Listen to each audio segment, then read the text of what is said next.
Welcome back to another video.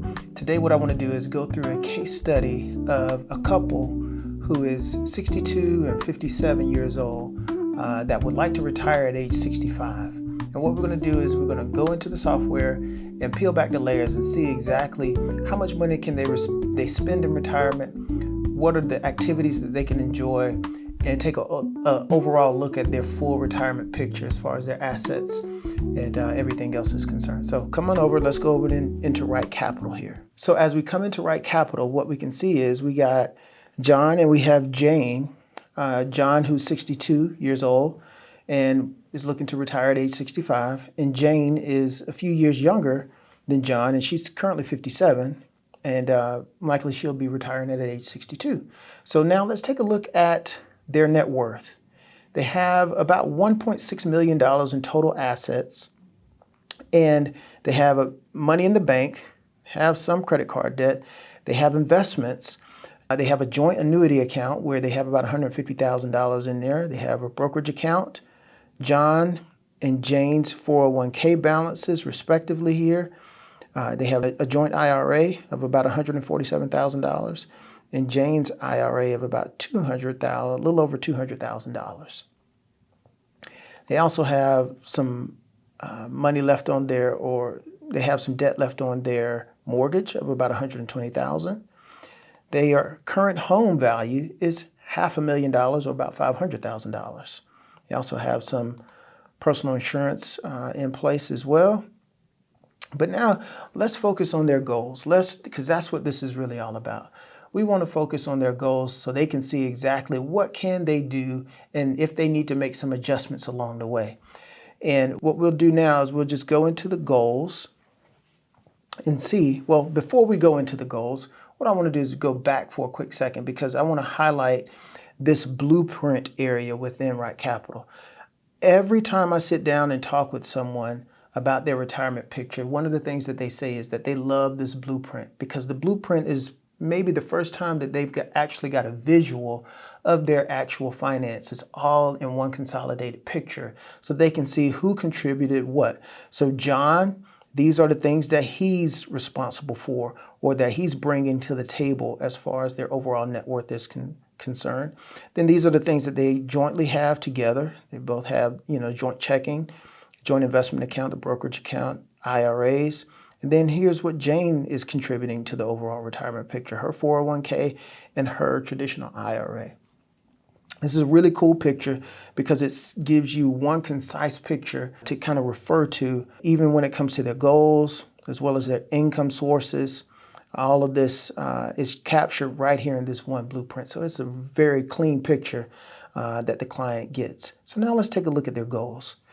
They both want to retire at age 65, but let's say Jane says that I would like to retire at 62 because likely at 62 she'll receive the greater of either her benefit or John's benefit if John was to precede her in death. So let's just update that to age 62. But we can see here in retirement they're going to have healthcare costs of about $6,000 a piece. They're also going to account for some long-term care expenses.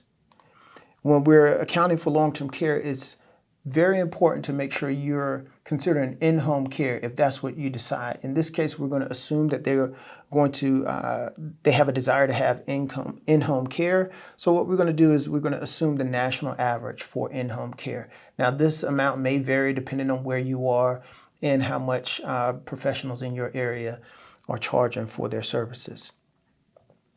They also have retirement expense here of about $6,000 on a monthly basis. So this is money that they want to have access to after they have their normal month-to-month expenses. This is the money that they want to spend now that every day is Saturday. Now that every day is Saturday and they can travel the world, maybe they got nieces or relatives that they want to go see on a normal basis. And so this is going to be some of that fun money that they have to take care of those expenses. They also have a legacy goal. Maybe they have some nieces and nephews that they're very fond of, and they want to leave at least $500,000 or $500,000 behind to those nieces and nephews.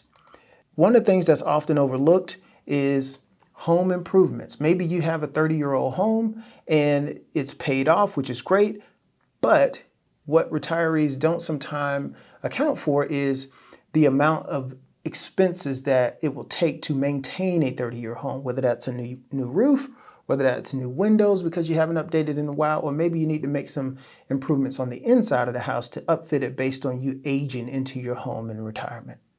Now let's talk about their vacation. This is something that I'm very passionate about for clients, and that is to enjoy your retirement. You've worked very hard to accumulate these assets. Now it's time for you to really enjoy your retirement. So one of the things that I'm a big proponent about is taking nice vacations, especially in the first 10 to 15 years of your retirement.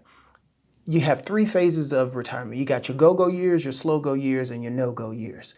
And then during those go-go years, I want you to really enjoy yourself and account for in your plan a sizable budget to make sure that you can enjoy these vacations. So we got $10,000 on an annual basis in here for John and Jane to enjoy vacations in retirement.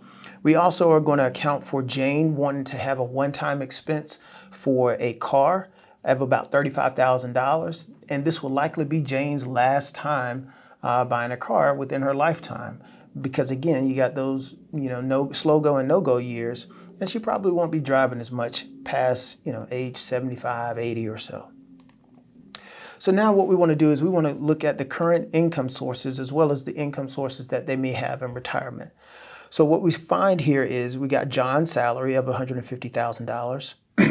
We have John also receiving some consulting income because in retirement, John has a desire to make sure that he stays sharp. And by providing consulting services, he's going to earn about $22,000 in retirement. We also have Jane's salary. Jane is currently earning about $70,000. And again, she has about another 5 to 8 years that she plans to work. They also got Social Security. We got John starting to receive his Social Security benefit here at age 65. And we're going to advise Jane that she may want to consider taking hers at 62 because she's going to get the larger of the 2 benefits if John is to predecease her. So she's going to start taking her Social Security at age 62. Now let's move into the retirement analysis. The retirement analysis is the first place that we go because here we can actually see how likely their goals are and how confident we are that they will be able to accomplish their retirement goals and not run out of money as it relates to their retirement picture. So what we want to do is we want to come in here and go to cash flows. Cash flows, this is one of my favorite areas outside of the blueprint within Right Capital because it gives the client a detailed view of exactly what the income sources are going to be, what the expenses will be, what the goals are. So when we look at this chart here, what we're doing, all we're doing is just kind of reading this thing from left to right here. And what we see is, as far as income flows are concerned, in the early years here, what we see is John's salary, and if we can drill down on each one of these headings, which makes it very nice, we can see John's salaries kicking in for the next 2 years, and we can see Jane is going to work for another 4 years before she starts to take Social Security and retire as well. And as we back up here and we see where all the income comes from, we drill down on Social Security and we start to see that John starts to indeed receive his Social Security here at age 65 on a pro rata basis for age 65, but you start to see his full benefit kick in here at age 66 at $43,000. Jane starts to receive a pro rata amount of her Social Security starting at age 62 like we assumed. And then we have the combined benefits now coming in at a total of about $71,260. And you can see that these values are indexed for inflation as we go along here throughout the plan. Going back up here to the summary. Now let's just go over here to the right and let's just see what the expenses are and how their expenses stack up in retirement. Now, taking a look at John and Jane's expenses, what we can see here is they have a total amount of expenses of $121,000 and $121,000, a little over $121,000. So what we can do is we can drill down and we can see exactly what are these expenses. So let's just go into housing right quick. If we go into housing, we can see them continue to pay their mortgage here for the next few years. And then we can see the mortgage interest as well as the overall maintenance costs, HOA fees, etc., giving them a total of about $3,000 a month in monthly expenses as it relates to their housing. We go back here and we can start to see where their healthcare expenses come in and the associated amounts with each one of them. Again, this is indexed for inflation at about 4% as they age throughout retirement. Going forward, if we wanted to, we can just drill down on the goals here. The goals actually show the one-time car expense here when Jane turned 70, assuming, again, indexed for inflation at $44,000. Then we have the vacation expense coming in here for the first 12 years of their retirement, and you see that is indexed for inflation as well. And out here we have the totals of what these goals will actually cost in a given year. And going back and just moving out, you can even see here that the tax payments, the assumed amount of taxes, again, you don't want to assume just what the software says. You also want to consult your tax professional, but we can see the estimated taxes that's actually going to be paid during retirement. And again, these are going to adjust based on how much income, how much provisional income they have in retirement. And then as we get out here to the net flows to the far right of this chart, what we see is what this column called net flows. Net flows says, okay, this is how much it's going to take. And then net flows, if you see these parentheses around these numbers here, it says we have some type of a shortfall. And so now we have to account for where those dollars are actually going to come from to actually fill in this shortfall here. And what we can do, we can go back to income flows and we can drill down and we can see, okay, at what point do these income flows start to get offset by money coming in from the portfolio? And we go to accounts here and we can see that coming out of the taxable account in a given year, we have these amounts associated here. These are going to be the dollars to cover these shortfalls that we saw within the net flows column. And then we go back here and we can see that the 401k balance covers what it's supposed to here in retirement, and then the respective amounts that will come out of these accounts in a given year. We also see that they had an annuity.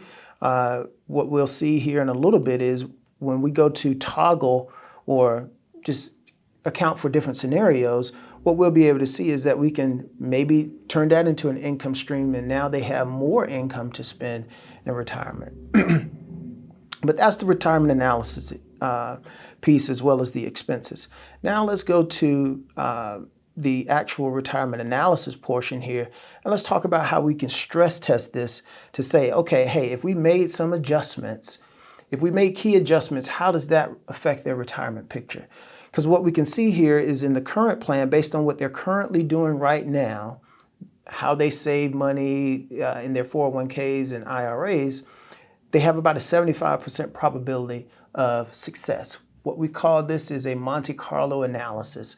And that's what you're seeing here. You're seeing what is the probability of success out of 1,000 different occurrences if these clients follow this exact plan that's laid out here. So if they didn't do anything, they have about a 75% probability of success. If they made some adjustments, that improves to about 87% probability. So what does that mean? If you're a person that's sees the glass half full, then you'd see this as a very good outcome. Anything probably above 50 or 60%, you probably think that's very good.